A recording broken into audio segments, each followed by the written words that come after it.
Daily shave ചെയ്യോ നീ? ആ ചെയ്യും. ഡെയിലി ഒക്കെ എങ്ങനെയാ ഷേവ് ചെയ്യാ? ഡെയിലി ഷേവിങ് സെറ്റ് എടുത്തിട്ട് അങ്ങനെ ഇങ്ങനെയൊക്കെ ആക്കും. എനിക്ക് താടി മീശൊന്നും ഇല്ലോടോ മനുഷ്യ. അയ്യേ, താടി മീശില്ലെങ്കിൽ മോശമല്ലേ? ആ ചിലവർക്ക് വരും ചിലവർക്ക് വരില്ല. ഇപ്പോൾ വലിയ വലിയ ആൾക്കാർക്കൊക്കെ താടി മീശയില്ല. ഈ കിങ് ജോങ്ങിന് താടി മീശയില്ല. ഈ ഷാരൂഖ് ഖാനും പോലും ഇല്ല താടി മീശ.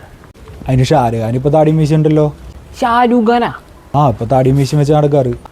അപ്പം അമീർ ഖാനോ? കൂലിയിൽ കണ്ടിട്ടില്ല ഇങ്ങനെ പിരിച്ച് വെച്ച് കിടക്കണത്. ടൊവിനോക്ക് ഇപ്പോൾ താടി മീശയില്ല എന്ന് തോന്നുന്നുണ്ട്.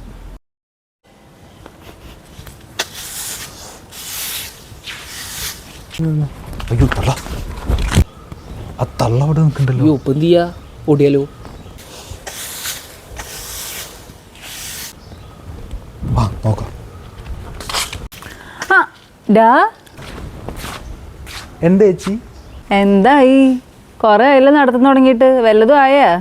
അത്രയ്ക്കൊന്നും ആയിട്ടില്ല ചേച്ചി. ഒരു ചെറിയൊരു ജോലിയുണ്ട്. മാസം ഒരു 80,000 രൂപ സാലറി കിട്ടും. 80,000? ഞാൻ വേറെ ജോലി നോക്കുന്നുണ്ട്. ഒരു മാസം ഒരു 1.5 ലക്ഷം, അതാണ് എൻ്റെ ടാർഗറ്റ്. 1.5 ലക്ഷോ? പിന്നെ ഇവൻ്റെ ബിസിനസ് ഇപ്പം നല്ല രീതിയിൽ പോകുന്നുണ്ട്. മാസം ഒരു 2 ലക്ഷത്തിനടുത്ത് ഇവനും ഉണ്ടാക്കുന്നുണ്ട്. ആ ഹലോ, ആ ആറെണ്ണല്ലേ? ആ അപ്പം എല്ലാം പറഞ്ഞോളൂ. ആരാടാ വിളിച്ചത്? അവനാണോ? ആ ചേച്ചി ഇത് കേൾക്കണം. ഇവൻ്റെ ഫ്രണ്ടാണ് വിളിച്ചത്. ഇവൻ നന്നായി ബിസിനസ്സൊക്കെ ചെയ്യണ കണ്ടിട്ട് അവനും ഇവൻ്റെ കൂടെ ഇൻവെസ്റ്റ് ചെയ്യാൻ പോവാ. ഇപ്പോൾ 2 പേരും കൂടി ഒരു 6 കാർ മേടിച്ച് ടാക്സി ആയിട്ട് ഓടിക്കാൻ പോവാ. നിനക്കൊക്കെ ഒരു കാർ മേടിച്ചാൽ പോരാടാ, എന്തിനാ 6 കാറ്? എൻ്റെ ഫ്രണ്ട് കാശുകാരൻ ചേച്ചി, അവനാണ് കാറൊക്കെ മേടിക്കുന്നത്. ഇവനെ നോക്കി നടത്തിയാൽ മാത്രം മതി ചേച്ചി. ഞങ്ങളുടെ വീട്ടിൽ ഈ 6 കാർ കിട്ടാൻ സ്ഥലമില്ല. ഞങ്ങളൊരു 2 കാർ ചേച്ചിയുടെ വീട്ടിൽ ഇട്ടോട്ടെ?